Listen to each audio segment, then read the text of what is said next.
Okay, so my name is EHansen, and I did my project on sports broadcasting, and I was in GC15 high school, and I'm a part of the Louis Virtual Government School. Why broadcasting? My father is EHansen. He was the former pitching coach for the Richmond Braves and the Kansas City Royals, and also scouted for the Atlanta Braves.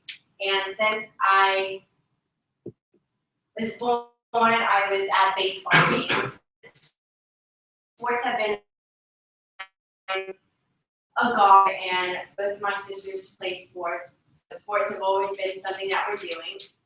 Just like Hope, I also love to talk, and it was sports broadcasting kind of put those two together. And I love meeting new people, and that is why I chose sports broadcasting. For my for my research question, it was on women in sports broadcasting and how back then when sports broadcasting started to evolve, it was mostly men that were the ones that were the anchors, and why that trend is now changing. And I found out that many women, when they started out, they called it the skips. It's basically a hiccup where they would mess up. They wouldn't pronounce the person's name correctly, the player, or they wouldn't say the correct play. And it would bring down the views for that type of network like ESPN. And I found out that in the beginning, men wanted to hear sports from a man, not from a woman. And that trend is now changing because men like the way that women appear. They like listening to them, and that is why that trend is now changing. But also, for women to have this sports broadcasting role or job, they need to have a good reputation. They can't be messing up so much. You can't have those skips, and that's how you could possibly become a sports broadcaster if you don't have that many bumps in the road. For my internship, I did it at CBS 6 and at VCU. This was a very big learning stretch for me. I learned a lot about myself and a lot of new things. I didn't know that so many different types of equipment needed to be used for anything to be on the news. You know, like I thought it was just simple camera, it connects and everything. And I saw many types of equipment that was really, really cool. For both of my mentors, we did this thing called on and off air, where I would practice. They would give me an assignment, and I would have to go on YouTube. They would tell me what game I had to watch, and then when I went in for my internship, after we looked around, we would go on, and I would have to sit down on a podium or whatever, and I had to tell my mentors what exactly happened in the game. They would critique me and everything. And at VCU, I went to the baseball games there, and with John Lasser, he does a lot of the online radio there, and that's who I did it with. I actually got to, you could hear my voice on there. I did a little play-by-play with him, which was actually really cool. And I got to practice with him when the VCU baseball team was practicing, before I actually had my online radio station that I'm going to talk about in my legacy. And it kind of gave me a little snippet of what I was going to do. My two mentors were Lane Casadante, who is the sports director for CBS 6, and John Lasser, who is he does the announcing at the Richmond Flying Squirrels game, also works with VCU like I mentioned. And I thought that I was going to need a lady to be my mentor. I'm talking about a lady's job, and what she thinks might be happening. But I ended up with two guys, and they were great mentors, and they told me a lot of what I researched was what they said was that women had those hiccups, and the sports networks didn't want that to happen.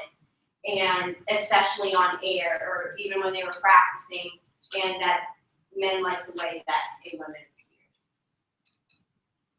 For my community service, I announced at the Goochland High School football games. Football is very important in Goochland, and my mentor, Coach Gordon, he was the one that told me about it, but I actually got to do it with Coach Farkas, who is the baseball coach, and it is very hectic up there. Both of my mentors told me to become a great sports broadcaster, you can't just know one sport, you have to know many. And this was another learning stretch for me because I knew nothing about football. I went to football games but knew nothing except the touchdown and everybody. But I didn't know anything else. And so it was very hectic. When I first went up there, Coach Farkas showed me a little bit of it about the announcing, and you have to be very, very specific. I had many hiccups. I didn't pronounce names correctly from other teams. I got the numbers mixed up. I thought that a 3 was a 9, and I was critiqued by the audience, but it helped me, and later you'll be able to see how far I've come. My community service mentor is Coach Gordon. I do not have a picture of Coach Gordon because he did not want to take a picture with me, but he is awesome. He's the athletic director here, and he helped me a lot. He told me what types of goods I should make when I'm doing my fundraising, and he picked 2 great goodies, cookies and brownies. I made $650 by making cookies and brownies, but also by donations. A lot of people were really intrigued on what I was doing. They would always hear football, on the air, but they didn't hear any other sport like golf or soccer or anything like that. And a lot of the money was donations because people were really intrigued. For my legacy, I use Live 365 and also MixLR. Those are 2 online radio stations that I can use. For this, the money that we raise, you have to pay a monthly number to use it. And when I first got on, I didn't know how to use any of the software, and that's something that was another learning stretch, was that I had to use something that I wasn't used to. I'm not very good with computers. I don't have a great relationship with them, but we used a computer here at Goochland that Ms. Niederman donated to the club, and that is what Live 365 is downloaded on, and I also have MixLR on my phone. I'm going to show you a little bit of the broadcasting. I do my broadcastings with Tim Braxton, and he does he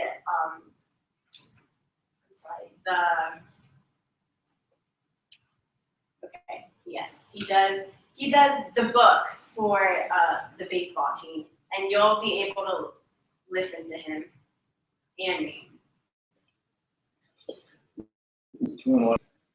I've noticed seems to have really bulked up in the off season. It's got a kind of muscly swing. Get into one, you might get a home run today with the close pole. Another 3-1 count for the Bulldogs.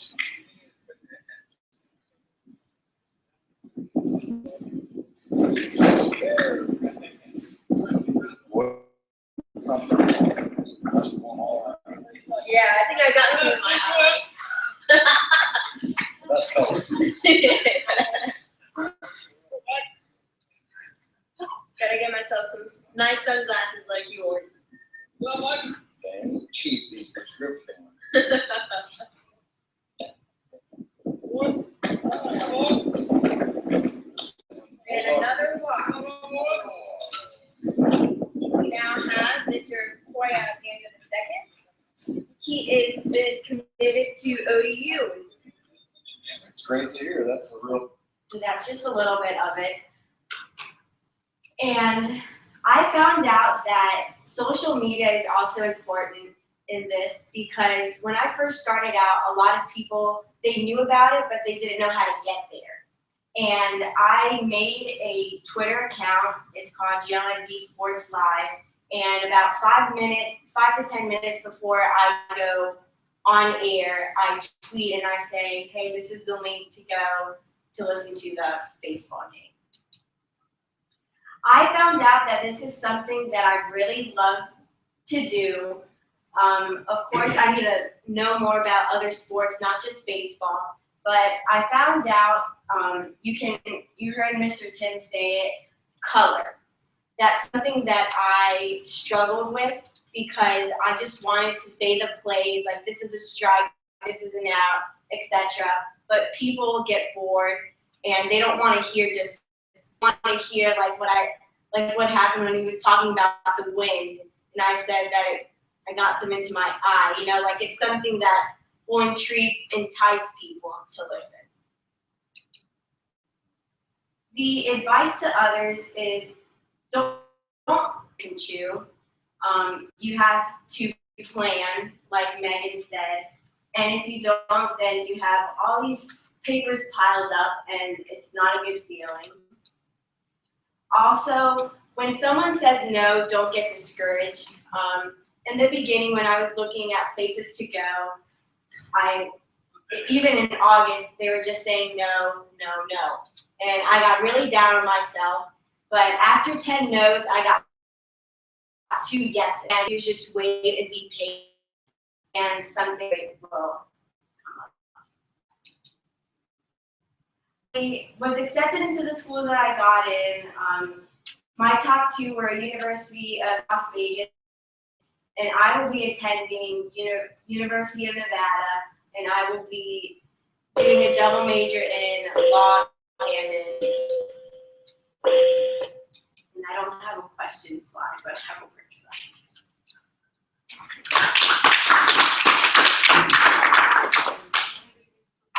Hey, right, you said you were critiqued by your audiences when you were doing broadcast. How did that take place?